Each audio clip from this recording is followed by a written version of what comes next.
So the question for the debate is Muhammad a good role model to society? The wonderful speakers who we have with us today are David Wood and Sami Zaatari. Thank you for being able to make it today, and it is an honor to have you here at HFCC. David Wood is a former atheist who became a Christian after examining the historical evidence for the resurrection of Jesus. He is currently the director of Acts 17 Apologetics and has been in more than 30 moderated public debates. David is the host of ABN's live talk show, Jesus or Muhammad. You can reach him at his blog, www.answeringmuslims.com. Our next speaker is Sami Zaatari, who is an international speaker with the Muslim Debate Initiative and has debated the issues of Christianity, secularism, and atheism with a variety of opponents. He has held debates in the US and the UK. Sami has a master's in the field of Middle East politics and also contributes articles to the Palestine Chronicle. He currently runs two websites, one muslim-responses.com as well as ilovemuhammad.com. So the debate format will go as follows. Number one, 20 minutes each where the opening statement will be given for each speaker. Number two, 12 minutes each for the first rebuttal for each speaker.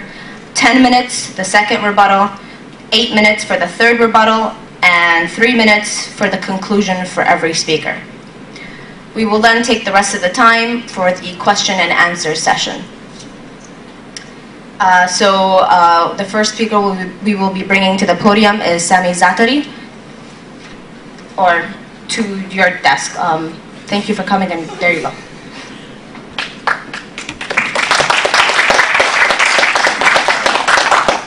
All right, is the sound all right? Is it good?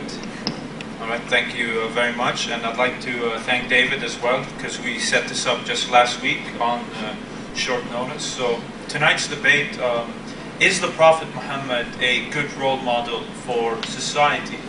Now, before we answer that question, we actually have to look at modern society and what problems modern society faces, and then we can look to see if the Prophet Muhammad comes as a good solution and example for those problems.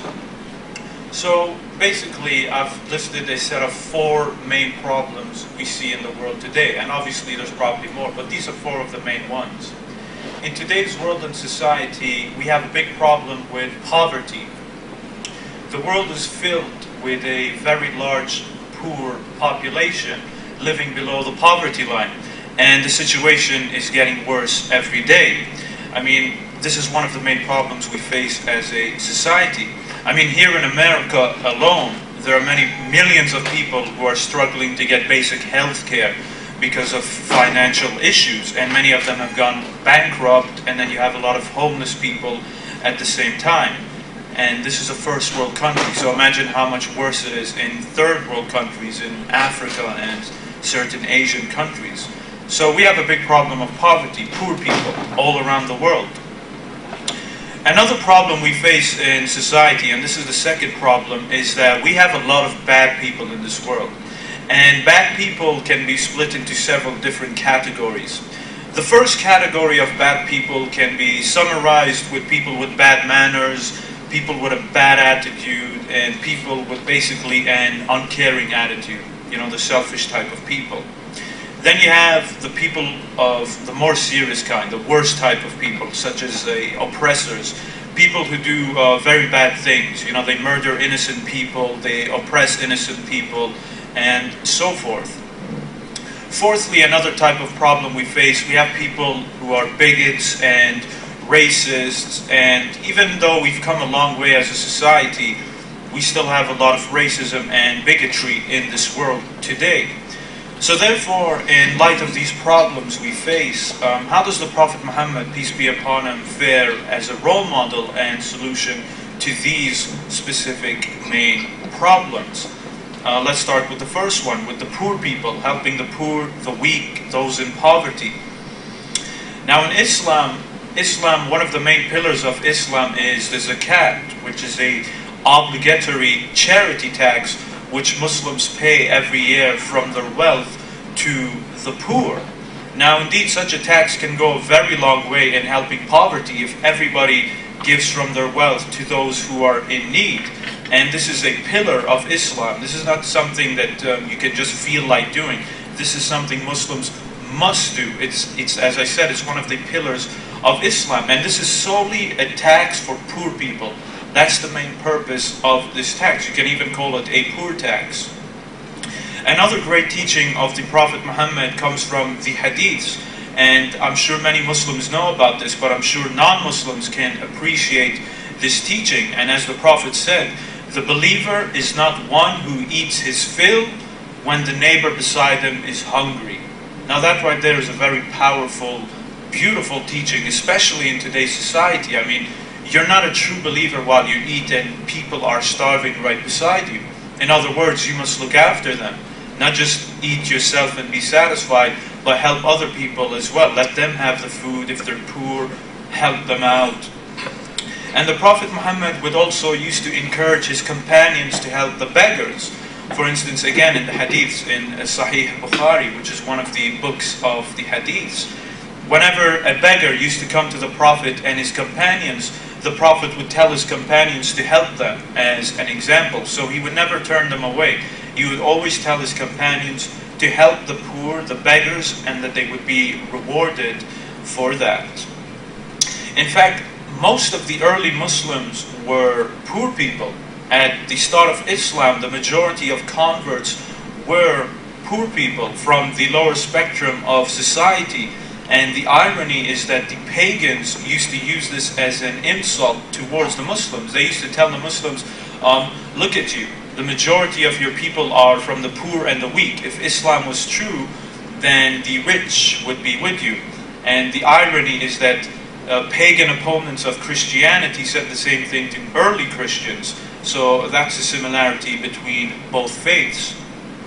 And then you have the orphans and the widows. Anyone who studies the Hadiths will see that the Prophet Muhammad was insistent upon helping the orphans, looking after them, and as well as the widows. I mean, the Prophet Muhammad likened the one who looked after the widow as taking part in jihad to look after the widow. So there is a great reward in that, as well as looking after the sick. So basically, that's a very good role model to help the poor, the weak, those in poverty, people who essentially need help. I don't think anyone can look at that and say that's a bad role model for society. Now the second point, the third problem, or the second problem, which is, as I said, people in today's society who are basically bad behavior, bad attitude, and we see this every day. I mean, just yesterday, you can even find videos on YouTube. Just yesterday, I watched a video on YouTube of a bunch of teenagers abusing a lady on a bus to the point where she started crying. You know, she was a bit overweight and she was old, and they were mocking her the whole time, and she started crying. And you can watch many of these type of videos on YouTube where you find people abusing and making fun of other people, and sometimes it's not recorded. You see it every day. So, what is the Prophet Muhammad's example when it comes to this type of behavior? And as we know, we as a people, we have a problem with some people have a problem with their tempers and their anger. You know, when they feel wronged, they want to retaliate, tribal mentality. So what did the Prophet have to say about that? As he said, do not be people without minds of your own, saying that if others treat you well, you will treat them well. And if they do wrong to you, you will do wrong to them. Instead, accustom yourselves to do good if people do good, and to not do bad if they do bad to you. Now that right there is a very good teaching. Don't do, basically, two wrongs don't make a right. So if someone is bad to you, as he said, don't be a person without a mind, with a tribalistic mentality, and say, now I'm going to be bad to him. And then another teaching of the Prophet, whoever suffers an injury done to him and forgives that person, God will raise his status and remove one of his sins. So again, all about controlling your temper. If someone is bad to you, you don't return it back to him. Forgive him. Be a person with your mind. Because as you know, when you're angry, you sometimes lose your mind. Now, as I said, what about bad behavior and those type of bad attitudes? As the Prophet said, the Muslim does not slander, he does not curse, he does not speak obscenely, nor does he speak rudely. In fact, the Prophet even said, if you have nothing good to say, then remain silent. And the irony is that the lady who was being bullied in that video said the same thing to those kids, and I found that very interesting. The Prophet also taught the Muslims that God has revealed to the Muslims that they must be humble and that they must not be boastful or oppress other people. And as we know, in today's society, we have a lot of show-offs with big egos, and they like to put people down and they like to boast about themselves. And then we also have people who like to be judgmental. In today's society, there's a lot of judgmental people pointing their fingers at others. And as the Prophet said, do not search for the fault of others, because if anyone searches for your faults, God will search for his. In other words, don't go looking for trouble with other people. And I think this teaching is great for Muslims, because we as Muslims, we have to admit, we often like to point at each other and tell this Muslim, oh, you're not a good Muslim.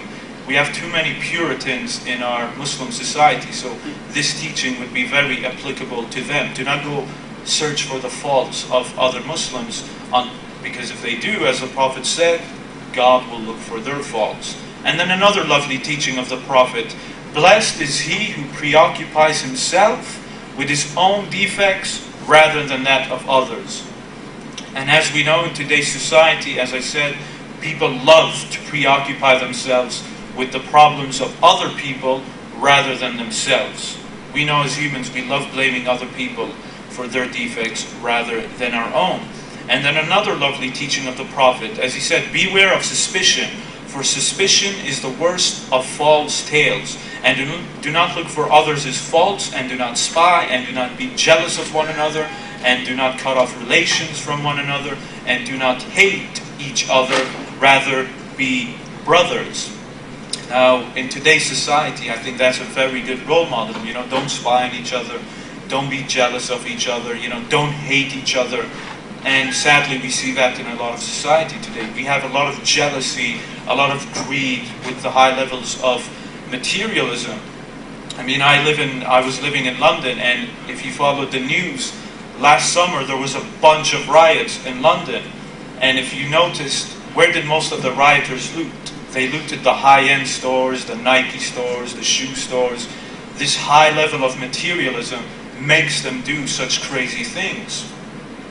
And what about honesty and truthfulness? Something that is lacking in today's society. I mean, today, sometimes you never know who you can trust today. You're always suspicious of if you can trust this person or not, because of all the deceit that is out there. But as the Prophet Muhammad taught, honesty leads to righteousness, and righteousness leads to paradise. A man who remains honest and concerned about honesty until he is recorded as an honest man with God.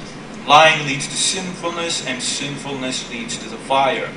And then the Prophet also taught, a truthful and trustworthy merchant, a businessman, will be in the company of the prophets, the very truthful, and the martyrs. So even a businessman, the Prophet is putting up that stature of being honest, because as we also know, there's a lot of shady businessmen in today's world. And another great teaching of the Prophet concerning honesty and trust, he who does not keep his trust lacks faith, and he who does not keep his agreements lacks in religion. So according to the Prophet, if you don't keep your trust, if you're not trustworthy, if you don't keep to your promises when you make agreements, then you lack faith and you lack religion as a Muslim. So these are very strong teachings concerned about honesty and truthfulness, and being against lying and deceit. Now, what about the worst type of people? You know, the oppressors. The people, as I said, who oppress the innocent, they kill, they murder. You know, the likes of the Nazi Germany and the likes of the oppressive communist regimes. And many other examples, you know, the dictatorship in Egypt which fell. And there's a whole list of examples. So what did the Prophet Muhammad say concerning oppressors, concerning how you should be? As the Prophet taught again in the Hadith, show mercy to those on earth so that he who is in heaven will show mercy to you. So the Prophet is teaching his people, be merciful to one another. And mercy is the opposite of oppression and being mean and rough to somebody and trying to put them down. And in another hadith, the Prophet Muhammad also taught that one of the greatest sins after polytheism is to kill an innocent soul. And as we also know in the Quran, in the 5th chapter, the Quran says that anybody who kills an innocent person, it's like he killed all of mankind. And if he saved an innocent person, it's like he saved humanity. And then there's another great teaching of the Prophet when he said, help your brother whether he is an oppressor or he's an oppressed. Now someone might ask, how do you help someone who's an oppressor? That's what exactly the Prophet was asked. And as he answered, but how should we help him? By preventing him by committing an oppression. So that's how you help an oppressor, by stopping him committing that oppression. So the Prophet again is teaching against oppression.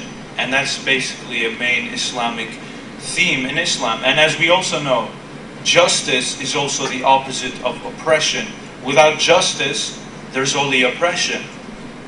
And as the Quran teaches in the 4th chapter, O you who believe, stand out firmly for justice as witnesses to God, even if it is against yourself, your parents, or your relatives, whether it is against the rich or the poor. Now, as we know in society, present and past, many times people get away with justice because based on their society or based on where they are in the class of society. If you're rich, sometimes you can get away with something, while if you're poor, you usually get the punishment. Or if it's your relative, you'll be a bit biased. Or if it's against yourself, you'll also be biased. But the Quran is saying stand out firmly for justice, whether it be the rich, whether it be the poor, whether it be your family, whether it be whoever.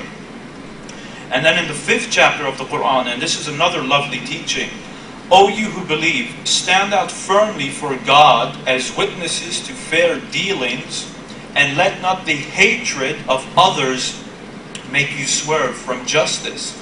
So according to the Quran, even if you hate somebody, you should still show justice to them. And you should not allow that hate to cloud your judgment.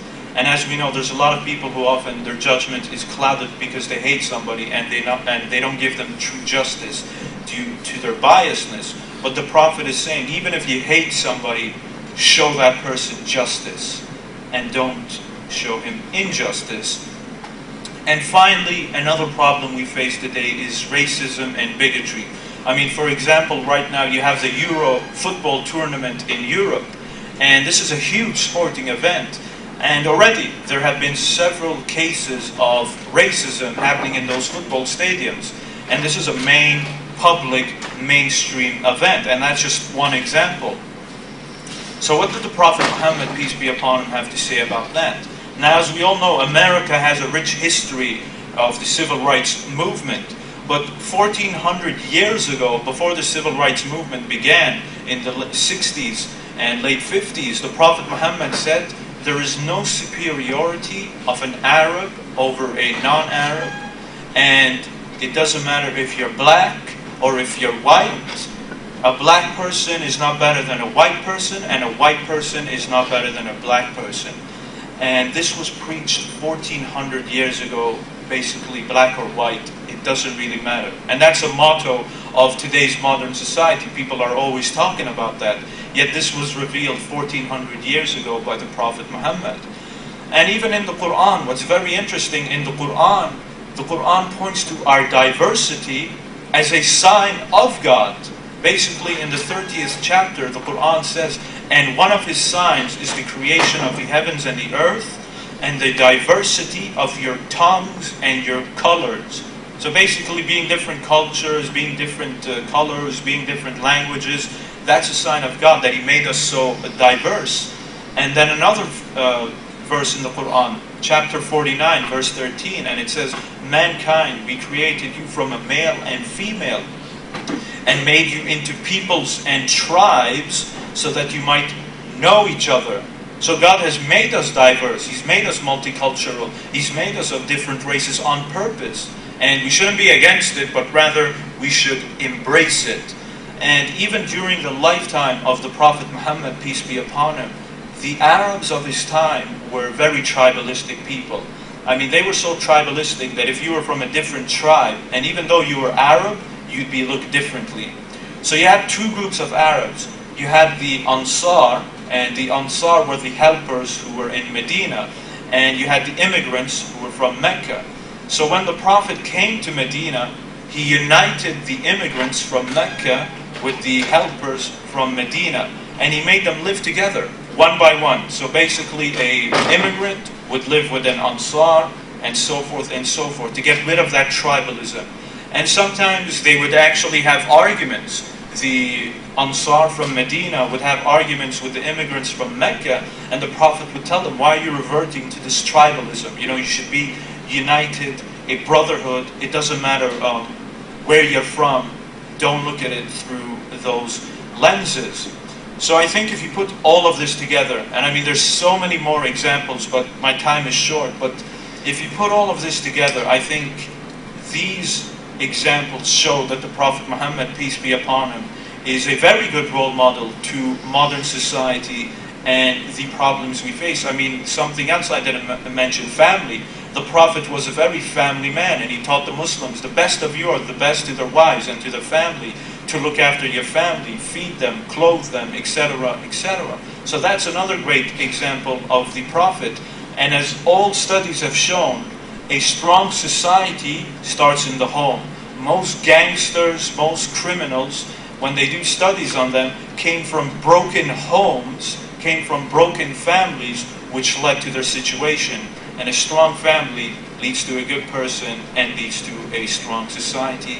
So I'll end it on that. Thank you very much.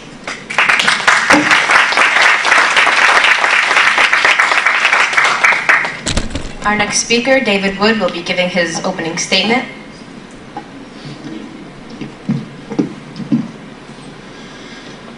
Well, I give thanks to the Muslim Debate Initiative for setting up this debate and everyone for coming out. And thanks, Sami, for that opening statement. I wish I believed a lot of that. I wish I did. And just to clarify my position here at the beginning, you do have people out there who say Muhammad is the worst person in history, and on the opposite side of the spectrum you have people who say Muhammad is the best person in history. I believe the truth lies somewhere in between, as it often does. And just to give you my overall position ahead of time, I like Muhammad for about the first 40 years or so of his life, and for the next 10 or 12 years, okay with most of his actions and so on. And then the last 10 years kind of ruined everything for me. I've debated the prophethood of Muhammad several times. I can say that Sami is the best I've ever faced on this topic. We debated the prophethood of Muhammad once before. So I'm sure he'll be able to give responses to everything I'm about to say. Whether those responses are satisfying or not, that's a different matter. But as I'm about to share some information about Muhammad and the role and the model he set, don't be too worried until you hear the responses, and then if you think Sami's responses aren't very good, then you can start being worried. I'd like to focus on a couple issues at first, and one would be, if we're talking about the role model set by Muhammad, think about the role model set by Muhammad in terms of how we deal with problems. For almost every problem that the Muslim community had to deal with once Muhammad became the model for society. And keep in mind, during the early Muslim community, during the Meccan years, during some of the Medinan period, Muhammad is not the role model for society. We see Muhammad becoming the standard of society very late in Islamic history, and we see the impact that this had. Let's look at a few teachings from the Quran and the Hadith. Once Muhammad was the role model for society. Surah 929, fight those who believe not in Allah nor the last day, nor hold that forbidden which hath been forbidden by Allah and His Messenger, nor acknowledge the religion of truth from among the people of the book, that's Jews and Christians, until they pay the jizya with willing submission and feel themselves subdued. This verse doesn't say, fight people who are attacking you. That was earlier. That was an earlier period in Islamic history. This says, fight those who do not believe. This is a command to fight the unbelievers. And if you'd like to know the justification for fighting the Christians and the Jews and subjugating them, occurs in the next verse. What's the justification for fighting them? Surah 9:30, and the Jews say, Ezra is the son of Allah. And the Christians say, the Messiah is the son of Allah. These are the words of their mouths. They imitate the saying of those who disbelieved before. May Allah destroy them, how they are turned away. Sami talks about bigotry and racism being a problem for society. But you can have bigotry in the sense of violence towards other people. I mean, the kind of violent bigotry against other religions. And the Quran, right here, as plain as day, commands Muslims to fight those who do not believe in Allah. Is that a good role model for society? We have Christians and Muslims in this room, probably some who don't fall into either category. Is it a good role model if we say one group is going to fight and violently subjugate the others because of their beliefs? I don't think that would be a good role model. If you're in doubt about what Muhammad meant there, in these passages commanding to fight people based on their beliefs, I'll quote a couple of hadith. Sahih al-Bukhari, number 6924, Allah's Messenger said, I have been ordered to fight the people till they say, La ilaha illallah, and whoever said, La ilaha illallah, Allah will save his property and life from me. So your property and your life are safe from Muhammad if you recite the Shahada. In Sahih Muslim, number 30, Muhammad said, I have been commanded to fight against people until when? Until they stop attacking you, until they are no longer aggressors against you? No, I've been commanded to fight against people so long as they do not declare that there is no God but Allah. Over and over again, you fight people based on what they believe. And if you want to say Muhammad meant something different, he meant you should get along with everyone, or he meant you just fight in self-defense, wow. The Quran claims to be clear, and Muhammad is supposed to speak clearly. If he's going around and he means fight in self-defense, but he's saying fight those who do not believe, and you're only safe if you believe what I believe and you recite the Shahada, well, that matters. That's relevant to what we believe about Muhammad. On the issue of apostates, some of you are Muslims in this room. What happens if you become a Christian? Well, in the West, nothing will happen to you. Nothing will happen to you if you become a Christian or an atheist or something else. But if we adopt Muhammad as the role model for society, as Sami believes, then the rules will have to change. Sahih al-Bukhari, number 6922, Allah's Messenger said, whoever changed his Islamic religion, then kill him. If you leave Islam, you have to die. If that's not clear enough, Sahih al-Bukhari, 6878, Allah's Messenger said, the blood of a Muslim who confesses, La ilaha illallah, and that I am the messenger of Allah, cannot be shed except in 3 cases. Life for life, so you killed another Muslim, a married person who commits illegal sexual intercourse, so adultery, and the one who turns renegade from Islam, apostate, and leaves the group of Muslims. So the only way you can kill another Muslim is if he does one of those things. Notice one of them is killing apostates. Sami quotes Surah 532 of the Quran to show how peaceful Islam is. He said, well, in Islam, if you kill someone, it's as if you killed all mankind. Now here, Muslims quoting this quite a bit. Let's read it in context and see what the verse actually says, and we'll read the following verse. Interestingly, the verse Sami quoted is, according to the Quran, a teaching of the Jews, and it actually comes from Mishnah Sanhedrin in the Talmud. But let's read what it actually says, 532, and then we'll go to 533. For this reason did we prescribe to the children of Israel, it's a teaching of the children of Israel, for this reason did we prescribe to the children of Israel that whoever slays a soul, unless it be for manslaughter or for mischief in the land, and read the Muslim commentaries, mischief in the land is violating any of the Jewish law, it is as though he slew all men. And whoever keeps it alive, it is as though he kept alive all men. And certainly our apostles came to them with clear arguments, but even after that, many of them certainly act extravagantly in the land. That's a teaching of the Jews. The next verse says, and here's the teaching of the Muslims. The punishment of those who wage war against Allah and His apostle and strive to make mischief in the land. What's the penalty for making mischief in the land, in a Muslim land? Is only this, that they should be murdered or crucified, or their hands and their feet should be cut off on opposite sides, or they should be imprisoned. This shall be as a disgrace for them in this world, and in the hereafter they shall have a grievous chastisement. Now notice what many people do when they quote this. There's a teaching of the Jews. They chop off that part about this being for the children of Israel. They pretend that this is a directive towards Muslims. They ignore the next verse, which commands Muslims to violently kill and chop off body parts of people who make mischief in a Muslim land. Well, how do you make mischief in a Muslim land?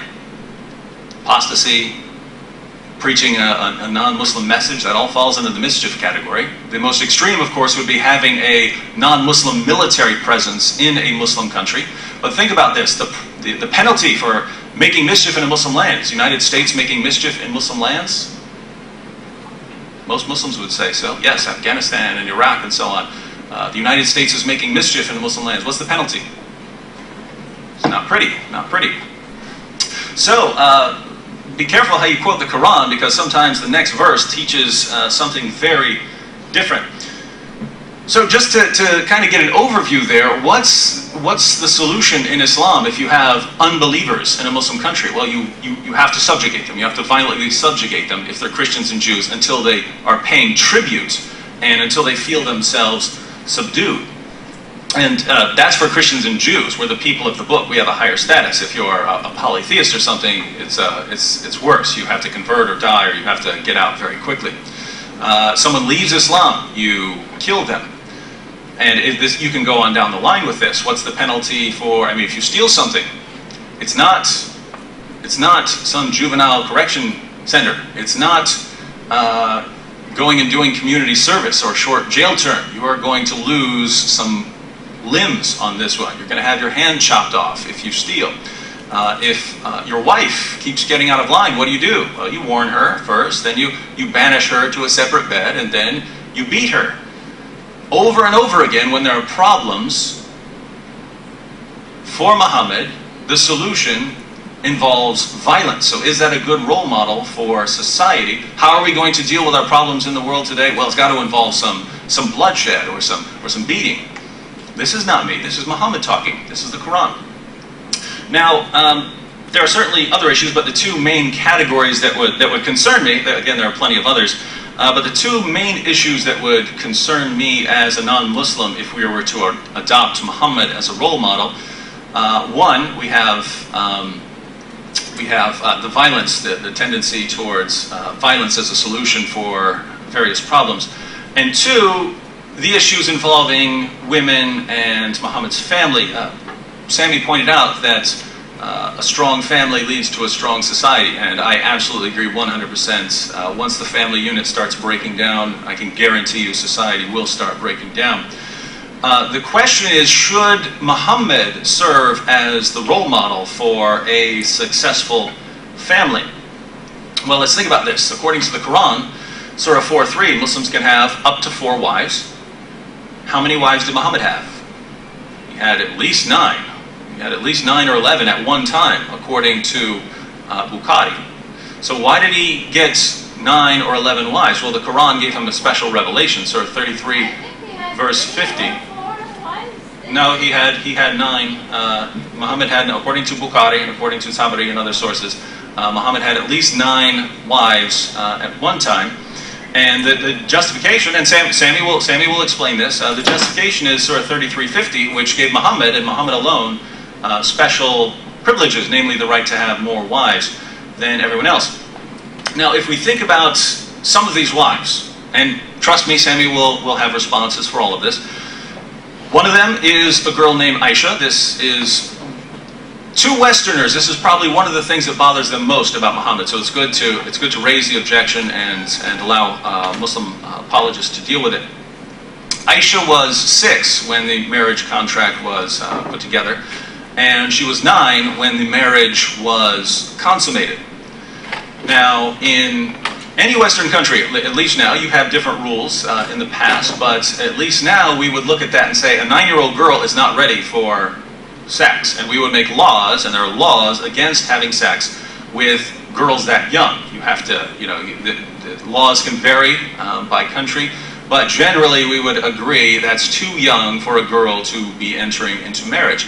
But if we take Muhammad as the role model for society, we have to say, when did Muhammad think it was okay for a girl to start having a family and having sex? Well, 9 at the latest.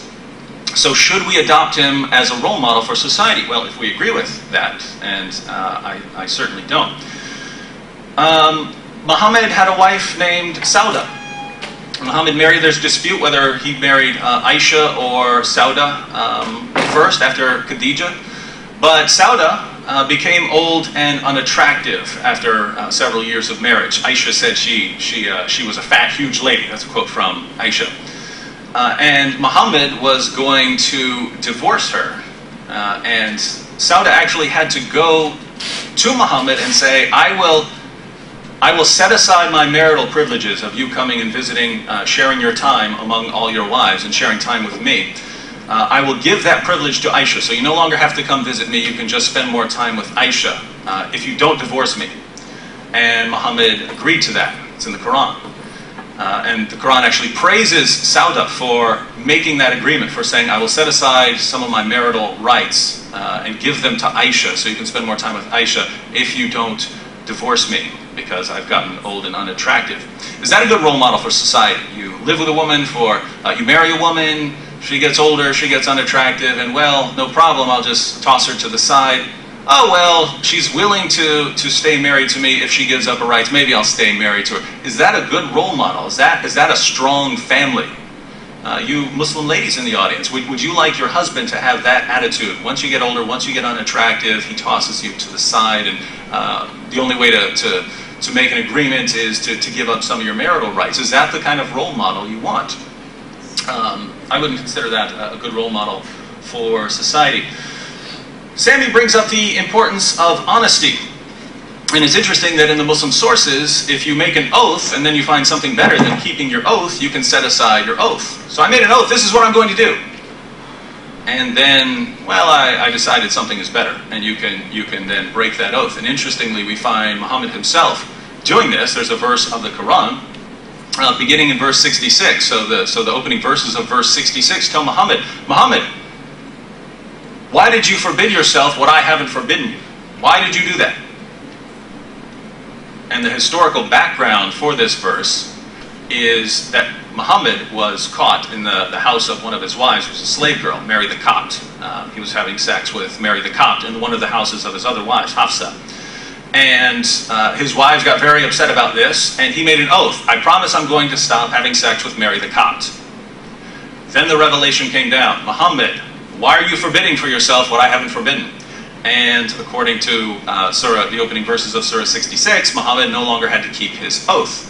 If you want commentaries on that, we can go. If you want to look at the historical background.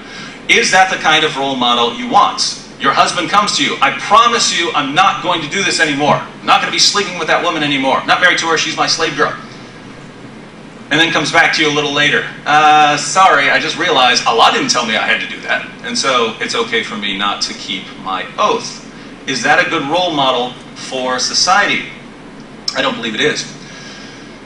The issue of mutta. Shia Muslims believe that mutta is still an acceptable practice. That's temporary marriage. There's a disagreement among Sunnis. Sunnis generally believe that the practice is no longer allowed. But it's important. It was not Muhammad who overruled the practice, who abolished the practice. It was the rightly guided caliphs. So if you believe that the rightly guided caliphs can overrule Muhammad's teachings, then you believe that mutta is no longer allowed. But regardless, everyone agrees, everyone, Sunnis and Shias agree, that at least at one time Muhammad allowed the practice of mutta, temporary marriage. In other words, straightforward prostitution is not allowed. I can't walk up to a woman and say, here's $50, let's go have sex, because you're not married to her. So in the early Muslim community, there was the practice of temporary marriage. Namely, you walk up to a woman, here's $50, let's get married for tonight, and then we'll be divorced in the morning. There's no question this was allowed in the early Muslim community. We have tons of sources on this. And even Sunni sources in Bukhari and Muslim. And if you'd like to read them, bring it up in the Q&A. Or if Sami would like me to read them, I'd be happy to do so. But the practice of mutta was allowed. Now, do we want that as a role model for society? That if you want to have sex with someone, you're away from home, your urges, you're dying to have sex, well, no problem. I'll go give a woman something, I'll go to someone and they'll pronounce a quick marriage, and then we get divorced the next day. I give her some money. If you're bothered by that, that's your profit. That's your profit. In other words, if you're bothered, hey, how dare this guy say this stuff in here? Then you're agreeing with me, actually. You're agreeing with me that Muhammad's not a good role model for society, that should not be allowed. So, what do we have here? Overall, and just to clarify again, I'm not saying everything Muhammad did was bad. I don't believe that. I believe Muhammad did have many good qualities, many qualities that could serve as a role model for society. But I would say that about pretty much anyone. I would say that about any one of you in here. You have certain qualities that would be good for other people to imitate, but you may have certain qualities, certain beliefs, certain actions that aren't good. And that's true of me, that's true of pretty much everyone in the world. When we look to Muhammad, it's not a pick and choose matter. You can't say, well, I like this about him, so therefore let's proclaim him the role model for society. According to the Quran, Surah 33:21, Muhammad is the role model. He is the pattern. So if Muhammad is the pattern, and you think that we should imitate him and society should model our behavior after him, you don't get to go through there and pick and choose and say, these are the things that I agree with, these are the things I like, these are the things that we should imitate in society. It's a package deal. So if you like the fact that Muhammad encouraged his followers to give to charity, great, I believe in giving to charity.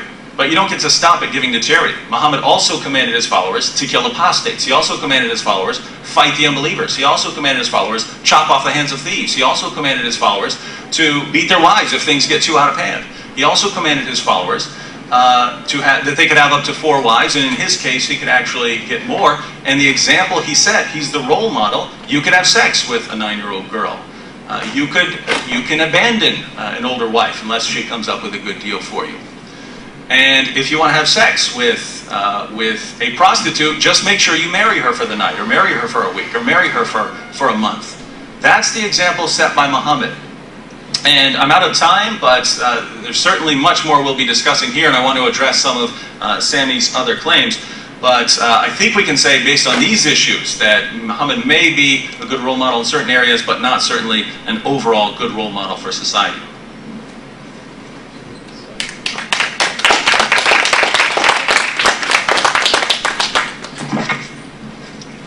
The first rebuttal will be given by Sami. You have 12 minutes. All right, thank you for that. Now, there's a lot of points, so if I don't address anything, then please bring it up in the Q&A, because I have answers to all of the points. All right, so let's start with the first point he made, which is 929, Surah 929.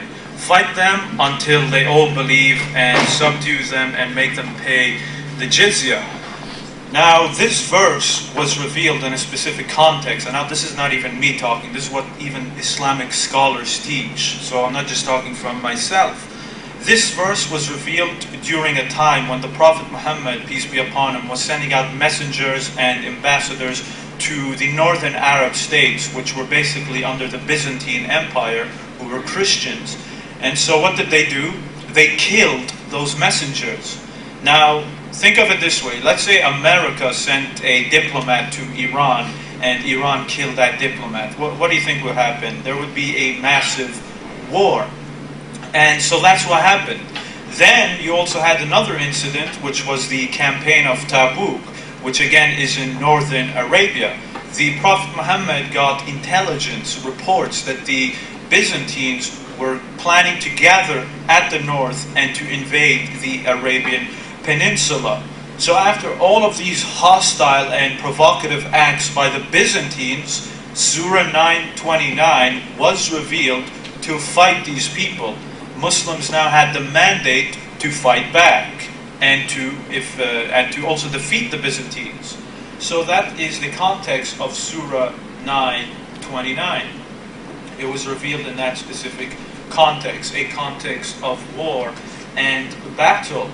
And then the second point about, he brought up hadiths where the Prophet said, fight the people until they recite the Shahada. Fight everybody until they declare the Shahada. Now, why do we know that his interpretation is wrong? Forget about anything. Look at the ground facts. The Prophet made treaties with Christians. There were Christians living under the Prophet. in northern Arabia.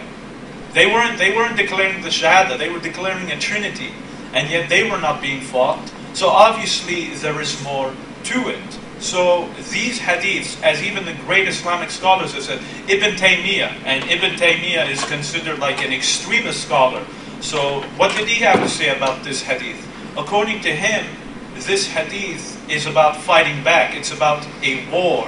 What about Imam Nawawi? Anybody who knows scholars will know Imam Nawawi is a great Islamic scholar. And according to him, this verse or these hadiths were referring to the pagan Arabs. It is not a general mandate. And secondly, there is a verse in the Quran that is actually quite similar to these hadiths. It says, fight them until there is no more oppression and all faith is for Allah. But now if anyone reads that verse, the context of that verse was referring to the pagans, was referring in a context of war. And that verse is identical to this hadith, and that verse was revealed in a context of war. So there's more to it. And again, you can ignore everything I said, but you can't ignore the fact that there were Christians living under the Muslims. So obviously they didn't fight them until they all converted. I mean, some of the oldest Christian populations are located in Muslim countries. Some of the oldest churches are located in Muslim countries. I mean, outside Israel, the second country with the most Jewish sites is the Islamic Republic of Iran, who according to some people is Nazi Germany, yet they have the second largest Jewish population there, and they've been there for hundreds of years. So obviously, it's not as simple as he's making it out to be. Now what about apostates, the apostate issue? Again, you need to look at it in context. I mean, there is an example in the hadiths where a Muslim went back on his agreement with the Prophet, and he said, you know what, I'm leaving you, they made an agreement, they made a covenant, and the man told the Prophet, I'm going to leave. And the Prophet didn't kill him, he let him go. Now, every time, back then, back in the context, apostates were regularly spies, they were regularly infiltrators who would then turn against the Muslims and fight back. As David even quoted, renegades. Now, most people say there's no verse in the Quran that talks about fighting apostates. Actually, there's one, and that verse supports me. In Surah 4, verse 89, the Quran commands the Muslims to fight the renegades, the apostates. But what is the context of this verse? Ibn Abbas, anyone who knows Ibn Abbas, he was a relative of the Prophet. He's one of the greatest commentators of the Quran. What did he have to say about fighting the apostates? This is what he said. This verse was revealed about some people in Mecca who said they embraced Islam, yet they gave their support to the pagans in Mecca. Once these people went to Mecca, they sat with the pagans, and once they were with the Muslims, they said, we'll help the Muslims. And basically they were playing both sides. And these were apostates. So they were not simply apostates who decided to leave the religion because they lost faith. These were people who were pretending to be Muslims. They would leave the religion, then they would go to the pagans, then they would come to the Muslims. And there's even another example in Sahih Bukhari. A non-Muslim spy came to the Prophet while he was on a journey.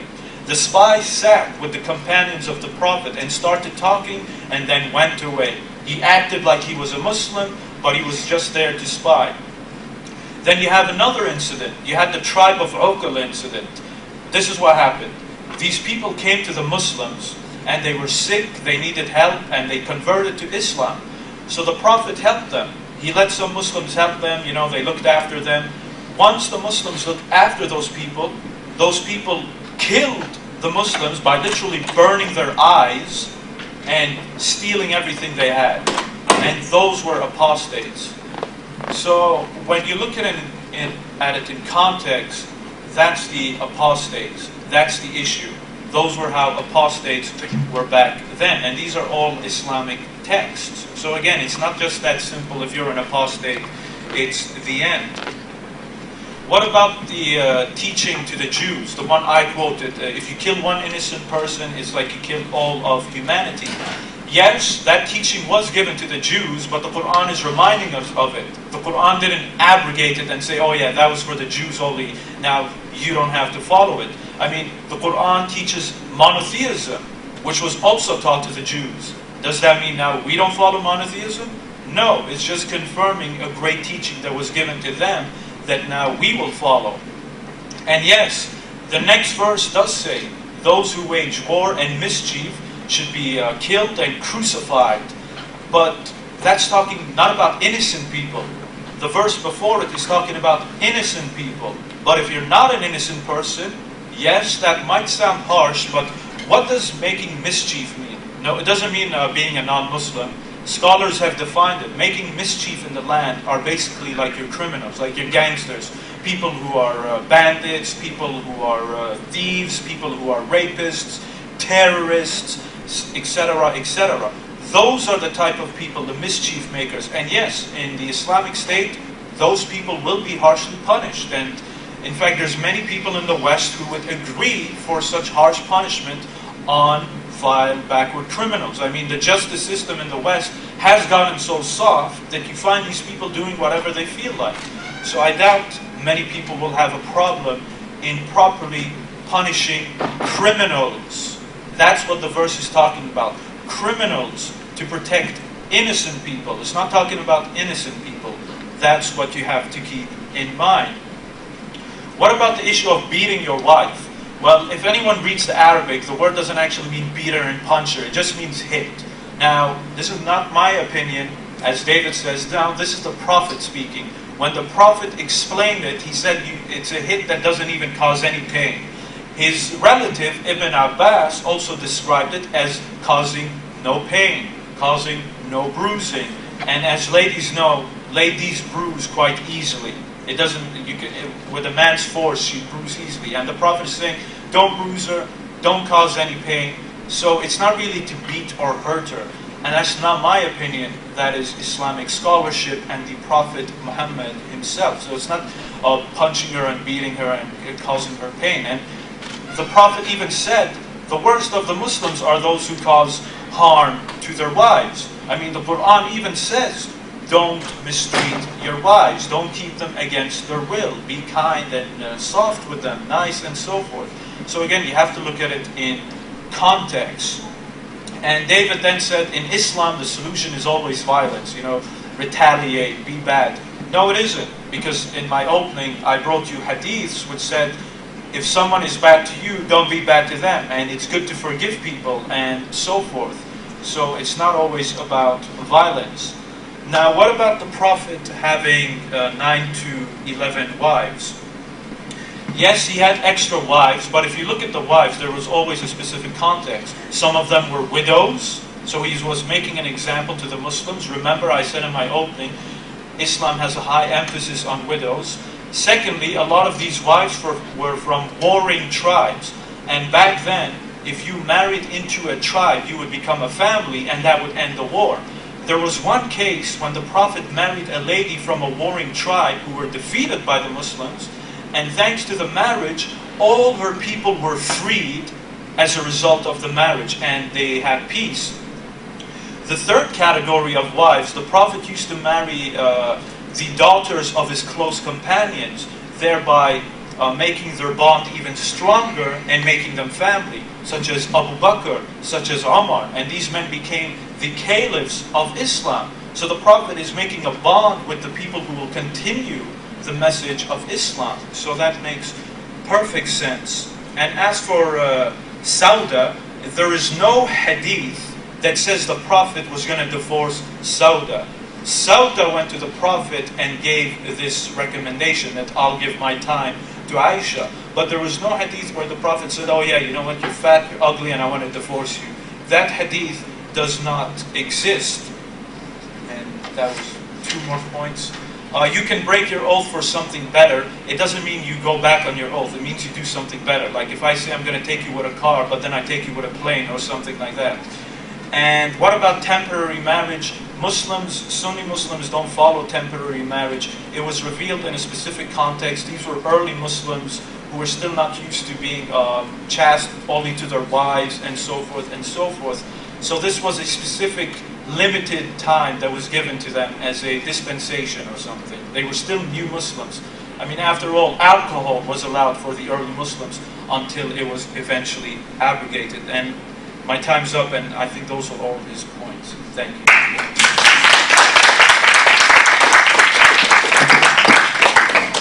The first rebuttal will be given by David Wood. Well, Sami, I'll just go through his points. Sami said that Surah 929 only referred to fighting some certain people who had killed messengers. Well, the killing of messengers was much, much earlier, and in the historical context, it had nothing to do with this command. I'll also point out that if this really means just kill a particular group who killed your messengers, it is horribly unclear. The Quran claims over and over and over again, like a beating drum, to be clear. It's fully detailed, it's fully explained. Those are things the Quran says about itself. So if it had been revealed to Muhammad, fight people who had killed your messenger, why didn't it say, fight some people who killed your messenger? Why would it say, fight those who believe not in Allah? And why would the very next verse give the justification for the killing as, the Christians say that Jesus is the Son of God? Why would that be the justification? Why would it be? It's because they killed a messenger. In other words, if you're telling me this verse means something other than what it says, then you're telling me the Quran is a very, very unclear book. Now, the actual historical context, let's read it. This comes from Ibn Kathir. Allah Most High ordered the believers to prohibit the disbelievers from entering or coming near the sacred mosque. So polytheists were no longer allowed near the sacred mosque, but Mecca got a lot of money from the pilgrimage to Mecca. So people were worried how they were going to make money. Let's read. On that, Quraysh thought that they would reduce their profits from trade. Therefore, Allah Most High compensated them and ordered them to fight the people of the book until they embrace Islam or pay the jizya. And then we have the revelations. So in its context in the Quran, the only context that explains why this fighting occurred, why Muslims are commanded to fight the people of the book, is the very next verse, and it says, because of our beliefs. We have false beliefs. In the historical context, the justification is, we need money. Where are we going to get it? Oh, well, now we're going to fight these unbelievers, and they're going to pay us money. That's going to replace the money that we used to get from the pagans taking the pilgrimage. Nothing here about what Sami said. Sami said that the hadith, the numerous hadith, where Muhammad commands his followers to fight people until they recite the Shahada, he says, well, you know, that's in the context of war. Again, I would say Muhammad is very unclear in what he's saying. If he really means, let's go fight people in the context of war, why not say, let's fight people in the context of war? Why say, I'm going to go out and fight people until they recite the Shahada? And they're only going to be safe. People are only going to be safe for me if they do. He says this referred to pagan Arabs. Actually, I don't have a tremendous problem with that interpretation. If you say that the command for Jews and Christians is to fight them until they're subjugated, until they're dhimmis, and that the command for other groups, polytheists, is to fight them until they convert to Islam and embrace Islam, then I don't have a problem with that interpretation. He said killing apostates is only, the command to kill apostates was only issued because all of these apostates would go and turn against the Muslim community. Here again, I would say if that's what Muhammad meant, he is not communicating very clearly. If he meant fight an apostate if he attacks you, why would he say if anyone, not just a certain person, if anyone leaves his Islamic religion, then kill him? I mean, these are commands about killing people. You want to be as clear as possible. If the President of the United States were to issue a command and say, hey, go kill Muslims, everyone would object. Wait, what do you mean, go kill Muslims? We're just supposed to go around killing Muslims? And then suppose he came back and clarified and say, no, I just meant, you know, some terrorists who were blowing stuff up from Al-Qaeda. Wouldn't you say, look, if you mean terrorists who are working for Al-Qaeda, you need to say that. You need to say exactly what you mean if you're talking about killing people. That's the clarity we would demand. Why does Muhammad get to issue these blanket commands? If anyone leaves Islam, kill him. Oh, by the way, I really meant if he comes back and is starting to attack the Muslim community. Didn't say that. So if either way, you have two alternatives. Either Islam commands you to kill apostates, in which case, not a good role model, or Muhammad is not a very good communicator, in which case we should adopt a role model who speaks clearly and tells us how we should act. On the issue of women, Sami says, well, the beating isn't supposed to cause a woman pain, it's not supposed to leave any bruises, not supposed to hurt them. And here, I'm not sure what Sami, you do have Muslim commentators who say things like that, but if we look to the Muslim sources, we see something very different. Sahih Muslim, number 2127, Aisha sneaks out of the house to see what Muhammad's doing. Muhammad comes home, finds her out of breath, asks her what she's done, and then what happened? He struck me on the chest, which caused me pain. Wait a minute, this is Aisha saying what Muhammad did. He struck me on the chest, which caused me pain. I thought Sami said it's not supposed to cause pain. So was Muhammad violating his own commands in Surah 434? Let's go with a more extreme example. Sahih al-Bukhari, number 4825. A woman had been beaten by her husband until a patch of her skin turned green. Aisha brings her to Muhammad for justice. Aisha brings her to Muhammad. Muhammad will protect this woman. And Aisha said, look at her. Her skin is greener than her clothes. Muhammad did a little investigation and said, wait a minute, you lied about your husband. Sent her away. So what is this? Keep in mind, she's lying about her husband, so she had done something wrong. But is Sami's interpretation of 434 correct? You can't leave a mark, you can't cause pain. No, he beat her until her skin turned green, and that was okay because she was being a bad wife. So we need to keep in mind when we read the Quran, when we read these verses, we have lots of ahadith on these passages to explain what they mean for us. And in fact, if you'd like to know the historical background for Surah 434, we have that. A woman came up to Muhammad because her husband had slapped her in her face. The handprint was still there. And Muhammad was about to pronounce judgment in her favor. In other words, there was going to be some sort of retaliation. I don't know what that would have been. If she gets to slap him in the face, or her dad gets to come and just slap the taste out of this guy's mouth. I don't know. But then the revelation, Surah 434, comes down. And Muhammad said, after this verse, husbands can discipline their wives physically. Muhammad said, I wanted one thing, but Allah wanted another. In other words, I wanted to give you justice. I wanted to make sure this isn't going to happen again, but sorry, Allah said something else. Marrying extra wives. Sami says, well, there were widows. That's true, there were widows. But I want to point out, if you say that Muhammad married these women because some of them were widows, Muhammad only increased the problem radically. Because the Quran issued a command, you cannot marry Muhammad's wives after he dies. So you take someone like Aisha, she's 9 years old when the marriage is consummated. She's 18 years old when Muhammad dies. Aisha spent the rest of her life as a widow because no one was allowed to marry Muhammad's wives. So all of these women were widows after Muhammad died. So if the point was to protect these women from being widows, I'd say it failed and only increased the problem. You ended up with a lot of widows who can never remarry. Sami said Muhammad married the daughters of his close companions to strengthen his bond with them. Is this a good role model for society? That's the context of this debate. I have my friend Paul back there. Maybe Paul has a daughter a few years from now, and I say, Paul, we're good buddies. We need to strengthen our friendship. I'd like to marry your 6-year-old daughter. Is that a good role model for society? I don't think anyone in here would say that's a practice we need to adopt in our country. And yet, if we say Muhammad is the role model, Sami said that's why he did it. I don't agree that that's why he did it, but if that's the justification for marrying Aisha, then is that the role model we want to follow? I would say no.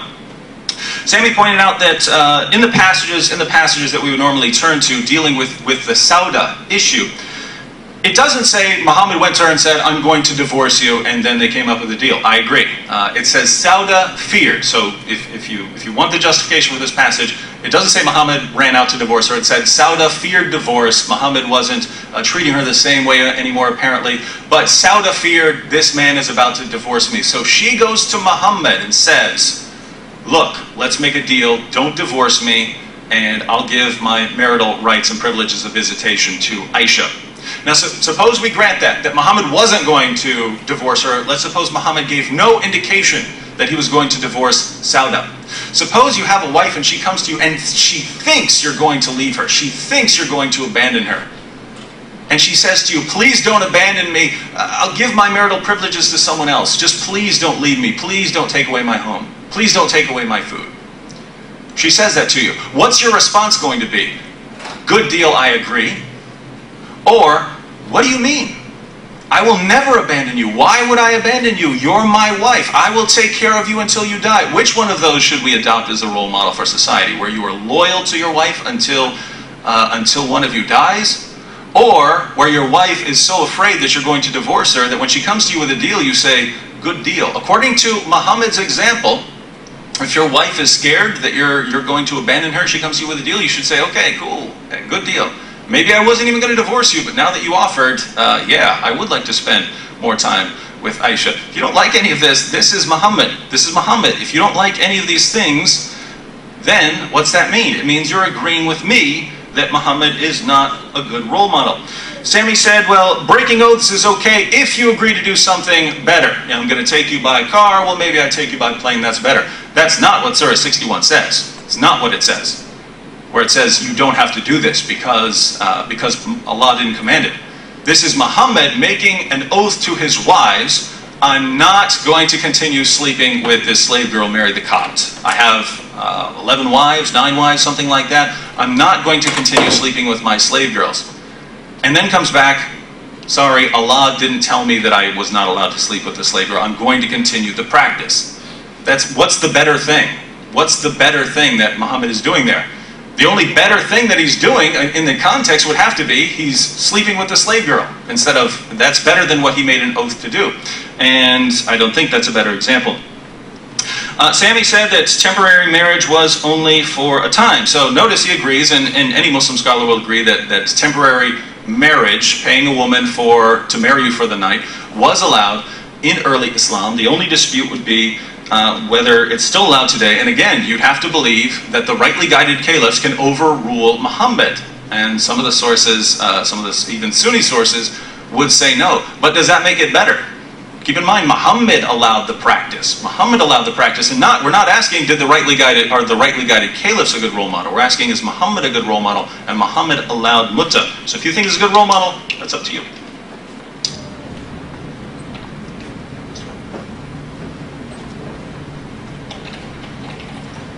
The second rebuttal will be given by Sami. You have 10 minutes. All right, thanks. I'll start with what's fresh in your mind, the issue of muta. It was allowed for a time. And no, I have no problem with it. Those people were a bunch of people who were fornicators. They used to indulge in large amount of alcohols. So obviously you're not going to be able to reform those people just like that. It was a slow process. So for a while, they were given some leeway until they could adjust their lives and their settings. And secondly, it was the Prophet who banned mut'ah, and it was the companions, Omar, who continued it.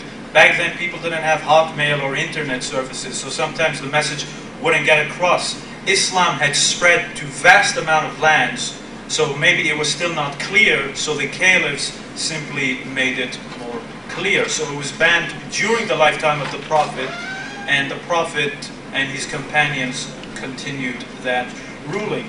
And again, as to Sauda, again, the Prophet was never going to divorce Sauda. Now David says Sauda was scared that she was going to become divorced and no food, no home.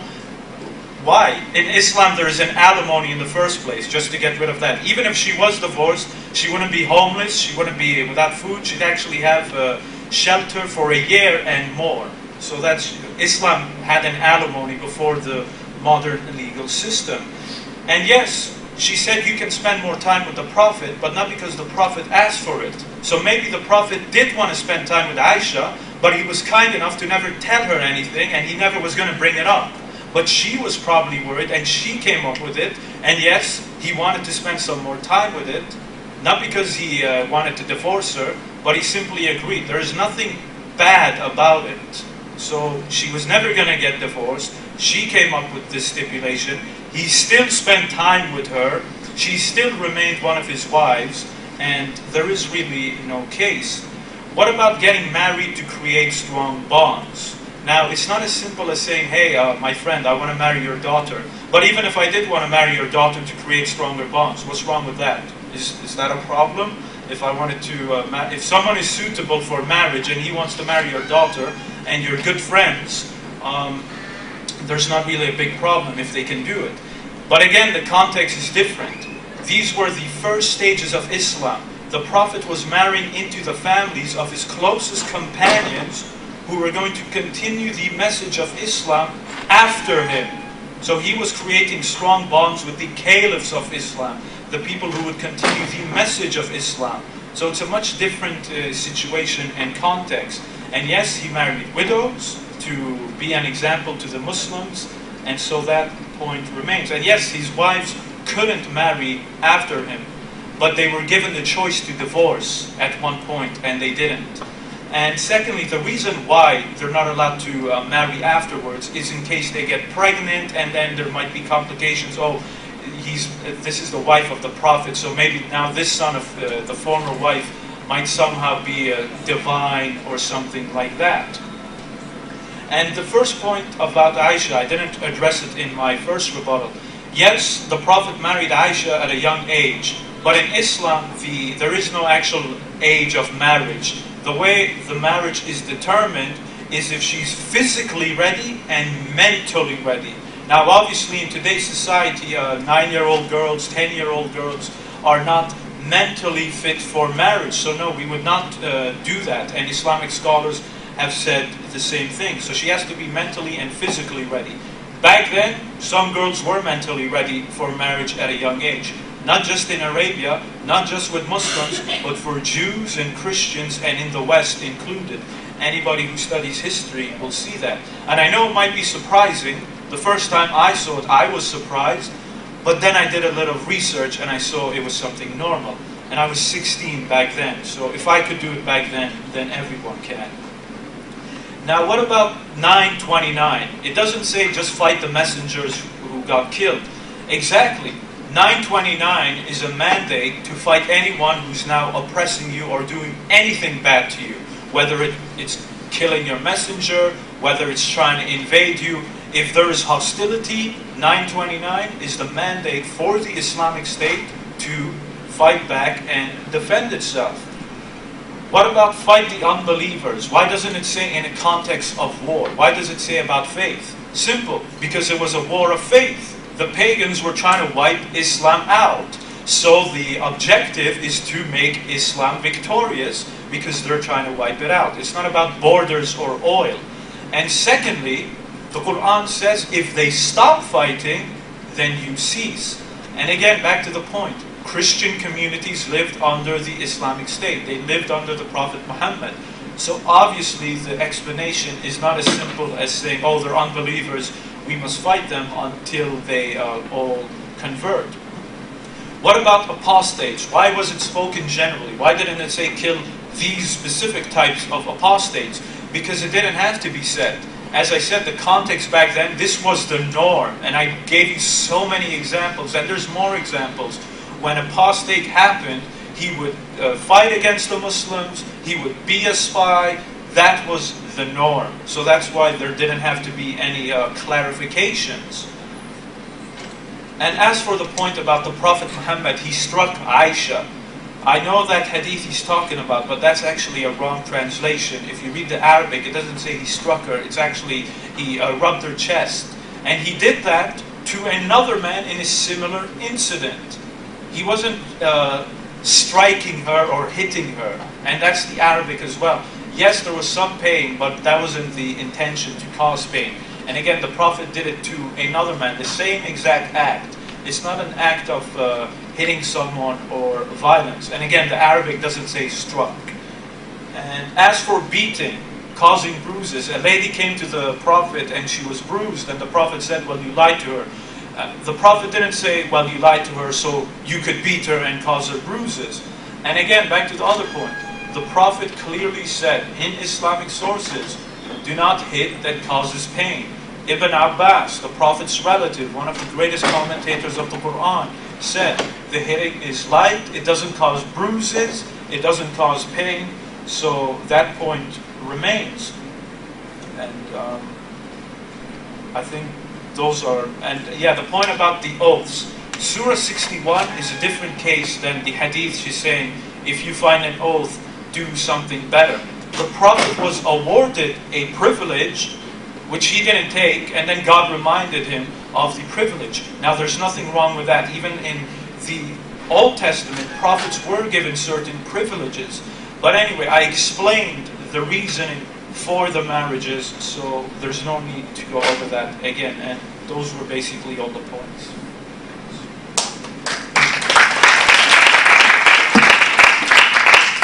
The second rebuttal will be given by David. You have 10 minutes. All right, Sami, thank you for that, Sami. Sami said that Mutta was allowed because the early converts to Islam were used to having lots of sex, and it would have been very difficult for them to just stop, and therefore Muhammad allowed them to continue practicing Mutta. Well, are you telling me that this is the example? Because that would apply today, right? Lots of people in the West, in America, they're used to having lots of sex. So, when they convert to Islam, do you give them a break because that's what they're used to? Do you say, hey, I know you're having lots of sex, so you can engage in mutta for a couple of years until you wind down, and then you have to be chaste? Is that what Islam teaches? Because according to what Sami told us, and according to what we read in the Muslim sources, that's exactly what Muslims should teach. If we follow Muhammad as the pattern of society, then we should say, if you convert to Islam, you can practice temporary marriage, a form of prostitution that involves getting married for a day or two or something like that. You can engage in that. You can do that. That's the example set by Muhammad. So do you believe that's a good pattern for society? If you agree with Muhammad, you have to say yes. You have to say that's okay. Now, Sami says that Muhammad was the one who outlawed the practice. Well, I disagree. According to the Muslim sources, and I have several more, but I'll just read a couple right here. Jabir Abdullah came to perform Umrah, and we came to his abode, and the people asked him about different things, and then they made mention of temporary marriage, whereupon he said, yes, we had been benefiting ourselves by temporary marriage during the lifetime of the Holy Prophet and during the time of Abu Bakr and Umar. So when did it end? So if we're following the timeline here, it was allowed during Muhammad's time, then allowed during Abu Bakr's time, and at least some practice of it during Umar's time. Next hadith, number 3249. This is not Muhammad talking, this is Muslims talking about history. We contracted temporary marriage, giving a handful of flour as a dower in the time of Muhammad. Notice what you would pay a woman for having this temporary marriage. You give her a handful of flour, of food. We contracted temporary marriage by giving a handful of flour during the lifetime of Allah's Messenger and during the time of Abu Bakr until Umar forbade it. Until Umar forbade it. So who outlawed mutta? Well, that's Umar. So I'll leave this up to you Muslims. If you believe in following the rightly guided caliphs of Sunni Islam, then you would have to say it's outlawed today. But if you don't believe the Prophet, the rightly guided caliphs can overrule Muhammad, you have to say it's still allowed. So what do we have here? At the very least, if we ask ourselves, is this a good role model for society, you have a decision to make. If you believe that's an okay practice, then you can say Muhammad is a good role model. If you say that people who convert to Islam, or people in general, should be chaste, even if they're used to having sex in the past, they need to stop doing that, then you're saying Muhammad is not a good role model for society, and you're agreeing with me. Sami said that Sauda didn't have to fear being abandoned because she would have been compensated. Well, she certainly didn't want to be divorced for some reason, so she was going to be losing something. That wasn't the point. Whatever she was afraid of losing by being divorced by Muhammad, the correct response of Muhammad should have been, if he had no intentions of divorcing her, the correct response should have been, what are you talking about? I made a commitment to you. I'm never going to abandon you. That would have been a good role model for society. But saying, okay, I'm reducing your privileges because you've agreed to do that, I don't consider that a good role model. Sami says that the issue of Aisha is okay because a girl has to be mentally and physically ready. Where do you get the idea that Aisha was mentally and physically ready? According to the Muslim sources, when she was taken to Muhammad's house, she was playing with a swing, and she took her dolls to Muhammad's house. I mean, that sounds like a normal 9-year-old little girl. Where do you get this idea that she was a young woman? Not from the Muslim sources. You get that from your own views today. And besides this, if you go to Surah 65, verse 4 of the Quran, you find very clearly that Muslims are allowed to marry prepubescent girls, and there's just no question that prepubescent girls are not ready for marriage. You're not ready for that. Medically, physically, you're not ready for marriage. You're not ready for sexual intercourse. You're not ready to start working on a family if your body has not reached the stage of puberty. Now, Surah 9:29, Sami says, is a mandate to fight oppressors. Surah 9:29 is a mandate to fight oppressors. Well, remember, the Quran says over and over again, that the Quran is clear. Let's read it. I'll go ahead and read the entire context of the passage, and you're going to see what the problem is. You're going to see there's nothing in here about fighting oppressors, but don't take my word for it. Take the word of the Quran for it. So we'll read Surah 9, starting at verse 20, and we'll keep going, and you'll see the problem with Sami's interpretation. Fight those who believe not in Allah. Tell me where the oppression occurs. Tell me where the oppression starts. Fight those who believe not in Allah, nor the last day, nor hold that forbidden, which hath been forbidden by Allah and His Messenger. So if you don't forbid the same things that Islam forbids, nor acknowledge the religion of truth, if you do not acknowledge Islam, from among the people of the book, that's Jews and Christians, until they pay the jizya with willing submission and feel themselves subdued, until they feel subjugated. Nothing about fight oppressors there. Fight people based on their beliefs, based on the things they allow, based on them not acknowledging Islam as the religion of truth. Next verse. The Jews call Ezra son of God, and the Christians call Christ the son of God. That is a saying from their mouth. In this they but imitate what the unbelievers of old used to say. Allah's curse be on them. How they are deluded away from the truth. Where's the part about these people oppressing the Muslims? Maybe it's in the next verse. They take their priests and their rabbis to be their lords in derogation of Allah. And they take as their Lord Christ, the son of Mary. Yet they were commanded to worship but one God. There is no God but He. Still complaining about their religious practices. Where is the part about these people being oppressors? Praise and glory to Him, far is He from having the partners they associate with Him. Maybe it's in the next verse. Fain would they extinguish Allah's light. Here we go.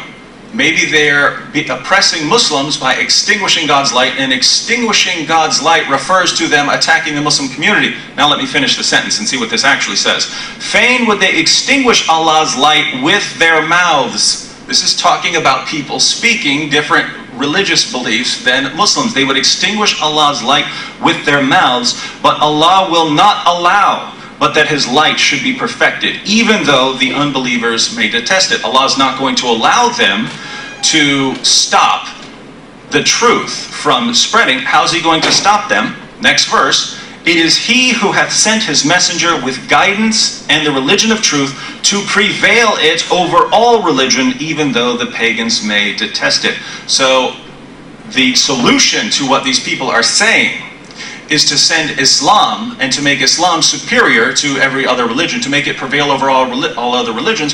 How is Allah going to make Islam prevail? That's why we read Surah 9:29, fight those who do not believe in Allah. So where in the entire context of this passage do we read anything about fighting oppressors? There's not one word. There is a steady series of complaints. These people believe things that Muslims don't believe. They don't believe in the truth. They don't acknowledge the truth. They have religious practices that we forbid, and they're speaking a message that we disagree with. Those are all of the justifications for fighting. Where do you get the idea that this refers to oppressors? If you believe it refers to oppressors, you have to agree that the Quran is remarkably unclear. Sami says, well, the Quran says if they stop fighting, you cease. Well, if you want to go with that interpretation of it, it would depend on your interpretation of the word fitna. But I'll grant that. Surah 2, verse 193 says something along those lines. But guess what? read the passages that talk about if people don't fight you, you don't fight them. Those were abrogated according to your own Muslim commentators. Muslims have a process of abrogation. Later commands abrogate or cancel earlier revelations. Surah 9 was the last major chapter revealed, and it commands Muslims to fight and subjugate non-Muslims, which would be the pattern if you agree with Muhammad. Sami says, we don't need to clarify the killing of apostates because people would have understood that it only referred to killing people if they go start a war against you. Well, we need clarification, don't we? Isn't this a religion for all time? Isn't this, aren't we supposed to be able to read these teachings even today and understand what they mean? Over and over and over again, Muhammad says, if they leave Islam, chop their heads off. If they return to Kufr, kill them. If that means kill people who go out and start a war against you, I really wish he would have said that. It could have saved lots of lives, and all four schools of Sunni jurisprudence would have concluded something very different from what they did conclude, and that they all concluded that if someone leaves Islam, they have to die. Right, I'm out of time, but I'll continue some of the other responses in the next rebuttal.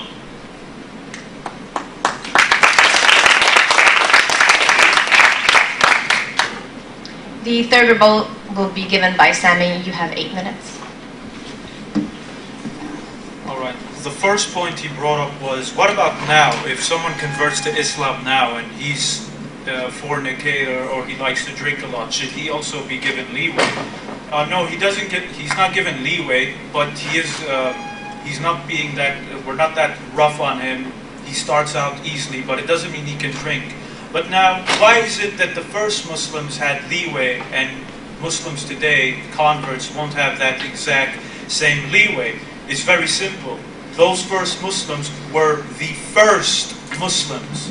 They would be what Islam would be built upon. They were the backs of Islam at the time. So obviously, they would have some different regulations for them. So it would be more excusable to them, because early Islam wanted to create the best possible Muslim Islamic community. Because if you want to start something successful, you'd have to have a strong foundation and a strong group of followers. So that's why they were given more leeway. And that's perfectly logical and sensible. Now again, back to mut'ah. In the hadiths, it states clearly that mut'ah was banned during the Battle of Khaybar. So was donkey meat as well. Now, why is it that some people were still taking part in mut'ah? Simple. Maybe they didn't get the message. Maybe they didn't get that specific regulation. Maybe they didn't understand it yet. Not understand it. Maybe it didn't reach them. It's that simple. These people were not living in a time where they had modern communication systems as we do. And so some of them were still partaking in that act, and Omar eventually put an end to it. So it's that simple. And again, that's the hadiths. It was banned by the Prophet during the Battle of Khaybar. So that was during the Prophet's lifetime. And again, with Sauda, the Prophet did not want to divorce Sauda. True, maybe she thought she's going to get divorced. Now, as we all know, sometimes women, they think a lot about these things. Oh, I'm fat, maybe he doesn't like me. And she's married to the Prophet, so she's not married to any man. So she probably even got more worried, because this is a great man and look at me. But it never came up, and she gave him that right. And again, if the Prophet didn't want to be with this woman, period, he'd say, I don't want to be with you at all. Even if you're giving me this much amount of time, I don't want you at all. But he never did that. He still spent time with her. And as for Aisha, how do we know Aisha was mentally ready? Because she was one of the closest wives to the Prophet. After he died, she was still a young lady, and she became a great scholar of Islam. She even led men into a battle. So all of these indicate that she was very ready, and she wasn't harmed at all, and there were no bad side effects. Surely if she was oppressed or abused, we would find her being mentally scarred and so forth and so forth. Yet Aisha, anyone who studies her history will know that she was a very strong lady. And what about the point Muslims can marry girls before puberty? That needs to be explained. That's a pre-arranged marriage. It's not an official marriage. So basically, once the girl is ready for the marriage, once she's physically and mentally ready, then she will have a choice whether she wants to go through with the official marriage. So it doesn't mean that you can now go marry a child if she's not ready. And that's how Islamic scholarship has understood it. Now what about Surah 9:29? David simply wants to throw out all Islamic methodology and say, well, it doesn't say that in the Quran. Well, that's not simple Islamic methodology. In Islamic methodology, we have the Quran, we have the Sunnah, we have the Hadiths, we have the Tafsir, all of it put together. You don't just say, oh, well, that's it. There is a context that explains the revelations, and it all comes together. And when you look at it in context by Islamic methodology, the context was during a time of war. And yes, it's talking about non-believers. The Byzantines were Christians who did want to extinguish the light of Islam. That's why they were killing the messengers. That's why they were planning to invade the Arabian Peninsula. So it actually fits into the context. And even when David kept reading, it mentioned pagans. Well, guess what? The Muslims were also at war with the pagans during that time. So again, the context matches what I'm saying. And then David brings up the point of abrogation. The verses that talk about making peace have all been abrogated and so forth. You don't have to believe me, just look at the ground facts. If that was the case, then why did the Islamic State have a vibrant non-Muslim population living under it? And that's not what Muslims say. Non-Muslim scholars even talk about the great tolerance of the Islamic State. Christians themselves, during the time, wrote about how tolerant they were. Jews themselves had their golden age under Muslims. I mean, when the Muslims went to Jerusalem, just to illustrate this, the site of Solomon's Temple Mount, the place was a garbage dump. The Muslims fixed the site up. That was the Muslims who restored the site of Solomon. And then the Jews were again allowed to worship in their holy city. And these are all historical facts. So obviously, I don't know what's been abrogated. You know, these people aren't being fought, they're not being forced to Islam, and they were being protected, they were being given their rights, and so that's history. So you just look at the ground facts. And again, the oldest churches are in the Middle East, in Muslim countries. So if everything is as black and white as David is trying to make it out to be, then why are they there? They shouldn't even exist. They should have all been wiped out because they didn't become Muslims, but they were all there. They're all thriving in the Middle East, and they were living well off. And so I believe those were his main... Again, yeah, that's it. And I don't think there's any other point. So yeah.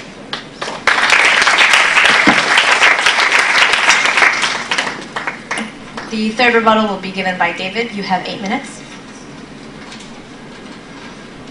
All right, Sami asks, you responded to my question about whether a person today would be given the kind of leeway that an early Muslim convert would be given. And he says maybe a little, but not the same kind of leeway the early Muslims were given. But I mean, think about that. Are we following the example of Muhammad? If we're following the example of Muhammad, then you do give them the same leeway. If you're not, if you're saying, no, we have different rules for Muslim converts today, then you're saying, well, we're not going to follow the pattern of Muhammad himself. Sami said, well, maybe some people didn't know that Muhammad had forbade the practice of mutta and only found out later during the time of Umar. And you do find ahadith giving that position, but the point I'm trying to make is the ahadith are inconsistent. You have Muslims saying that it wasn't outlawed during the time of Muhammad. It wasn't outlawed. It was outlawed during the time of Umar, and the people who said it was outlawed during the time of Muhammad were followers of Umar who are trying to go back and say that this is what Muhammad taught. So you have the disagreement, and I don't really care if you want to say Muhammad did it versus Umar did it. You have sources that can back that up. But the point is, if you did want to say the practice still applies today, you could very easily say, well, these ahadith right here that say that Umar forbade it, I'm going to go with those. I'm going to go with those sources, and I don't believe rightly guided caliphs can overrule Muhammad's interpretations, so I get to practice it if I want it. So it's really up to you, because even in your Sahih narrations, your most reliable narrations, you find inconsistencies. Sami again said Muhammad didn't want to divorce Sauda. I'm granting that for the sake of argument. I believe he did. But I'm granting almost everything he's saying for the sake of argument. Let's suppose Muhammad had no intention of ever divorcing Sauda. And let's suppose she was totally, utterly mistaken. And Muhammad was just going to be faithful to her forever and take care of her forever. This is the problem. Suppose all of that is true. Then when your wife somehow gets the wrong idea, she's mistaken, she comes to you and thinks you're going to leave her. If she was totally mistaken, why wouldn't you say that? Wouldn't a good role model say, again, you're mistaken? Why would you get that idea? Whatever I've done to give you the idea that I'm going to abandon you, I'm sorry, I will never do that. I will take care of you forever. Why wouldn't he have said that? Why would his response be, oh, you think I'm going to divorce you and you're willing to give me more time with Aisha and I don't have to take care of you in the same way? Okay, that's a good idea. And that's the response we find in the Quran. And the Quran puts its stamp of approval on that. Says, yes, Sauda was right for making that arrangement with Muhammad. Again, we're asking ourselves, is this a good role model? Sami says Aisha was mentally ready for marriage, and how do we know? Because she became a scholar, and we do find in the sources, we find tons of narrations from Aisha. He said she led an army into battle. This was called it's called the Battle of the Camel because they rallied around Aisha's camel, and she led out an army against Ali. So those are true, and he says Aisha was, this very strong girl. And I'll grant here. When I read the hadith, the major hadith collections, Aisha is my favorite figure in there, mainly because she's always talking trash to everybody, and I find that, I don't know, I like people who do that. But Aisha is a great character, but I don't see how you get the idea that because decades down the road she led a battle, and because she had many stories that she passed on from Muhammad, that therefore, when she was 9 years old, she was ready for marriage. I don't see how there's the connection. Certainly later on, Aisha was an influential figure, but I don't understand the connection. Now, Sami says that 65 verse 4 refers to prearranged marriage. That's not what it refers. It refers to divorce rules. It refers to divorce proceedings. How are you going to divorce a woman? Because the objection arose earlier in the Quran. An earlier revelation had said, if you're going to divorce a woman, you wait a few months. You wait until she's gone through her cycle, and then you can divorce her if you know she's not pregnant. Well, the objection came, what about various kinds of women who don't have menstruation, either because they're too old or because they're too young? They haven't reached the age of puberty. And Surah 65 verse 4 is meant as a response to that. And it says, if a girl is too young, she hasn't reached the age of menses, and you're divorcing her, then you wait 3 months so that you can make sure she's not pregnant. Well, how is Sami saying that this refers to a woman you haven't had sex with? According to the Quran, there is no waiting period if you haven't had sex with her. If you marry someone and you change your mind very quickly, and you haven't had sex with her, there is no waiting period. So if the Quran lays down a waiting period for divorcing this girl who has not reached the age of puberty, what does that mean? It means you've had sex with her, and it means the Quran allows sex with prepubescent girls. And read the commentaries. If you disagree with me, when you come down for the Q&A, say, David, give me the commentaries of Ibn Kathir and Ibn Abbas and Jalalain. Give me the commentaries. I promise you I will bring them up for you. Sami says, I want to throw out Islamic methodology when I interpret Surah 9:29. How am I throwing out Islamic methodology? I read you the entire passage in context. So certainly part of Islamic methodology that you would want to read things in the context of the Quran. You don't take one verse out and leave out the surrounding verses.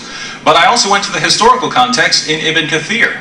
And according to Ibn Kathir, this issue arose not because the Muslims were being attacked, but because they were wondering how they were going to get money. And at the end of the passage, it specifically says, based on this revelation, Muhammad went out to fight at the Battle of Tabuk, the expedition to Tabuk.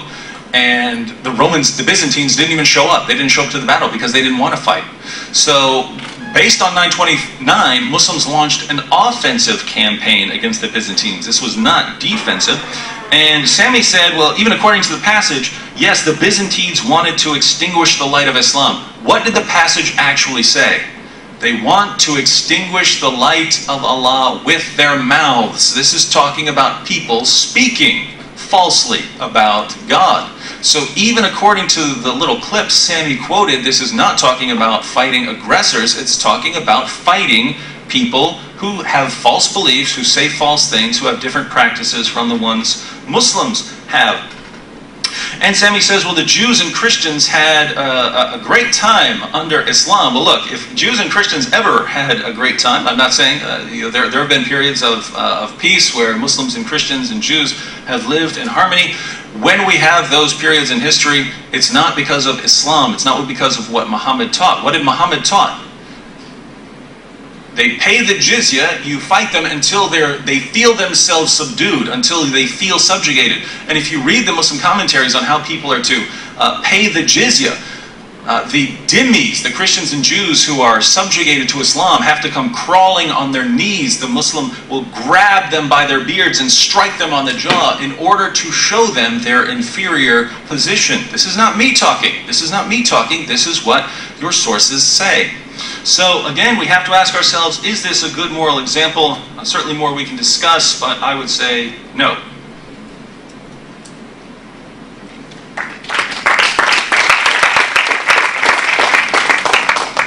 There will be 3 minutes for each speaker for conclusion. So Sami, you have 3 minutes.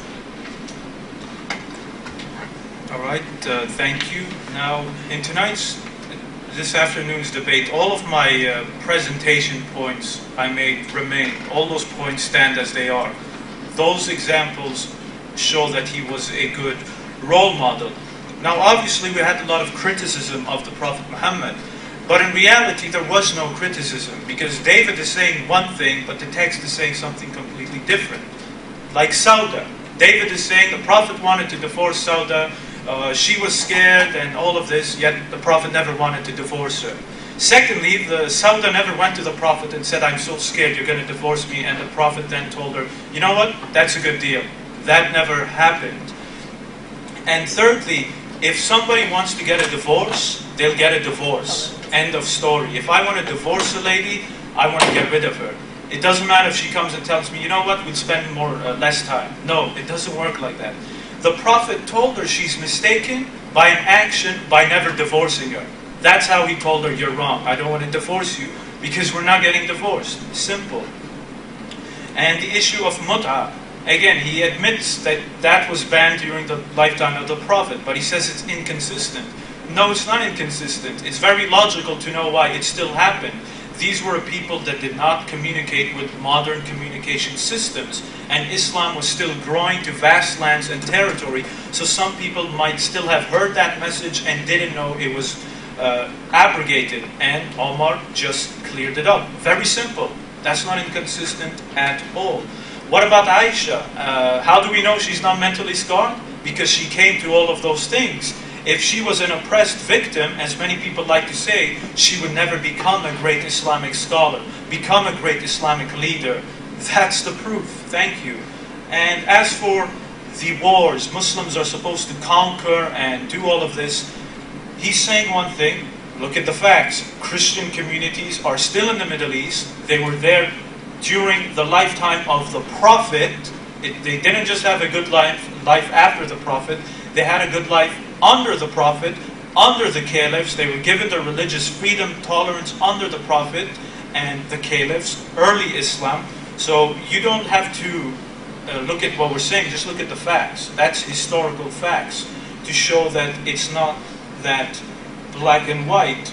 And the last point about the jizya, you have to grab the people by their beards, and that is false. Maybe some Islamic source says that, but Islamic scholarship is unanimous that when you collect the jizya, you don't pull the guys and they don't come crawling to you and bowing to you and all of that. Maybe someone said it, but anyone can say anything in an Islamic source. The unanimous consensus is that they don't do that.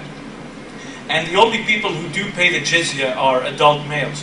females, children, religious persons, handicapped persons, and so forth are not required to pay the jizya. And the jizya is simply a tax that renders a service. We pay taxes for our police force and so forth. And the Muslims, as I said, have their taxes that they pay to the state, such as the zakat. So my time is up. Thank you. David, you have 3 minutes for your conclusion. Give him 30 seconds extra. 3 minutes and 30 seconds.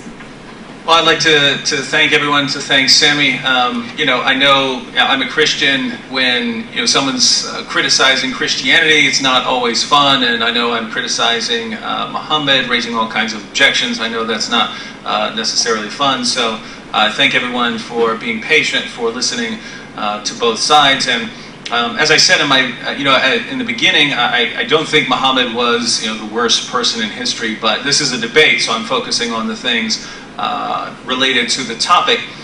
And I think given what we find, I know many of you, by the looks on your faces, were disturbed by lots of the things that we find in the Muslim sources. And if you are, you have to think about why that is. If you really believe in Muhammad, you have to wonder why these things are there, whether you agree with them or not. At the end of the day, if you say, I really believe in Muhammad and I believe Surah 33:21 that Muhammad is the pattern, you have to accept some very interesting things, or you can go against the obvious meaning of the passages. So if you really believe in Muhammad, you have a choice. You can look at Surah 9:29, fight those who do not believe.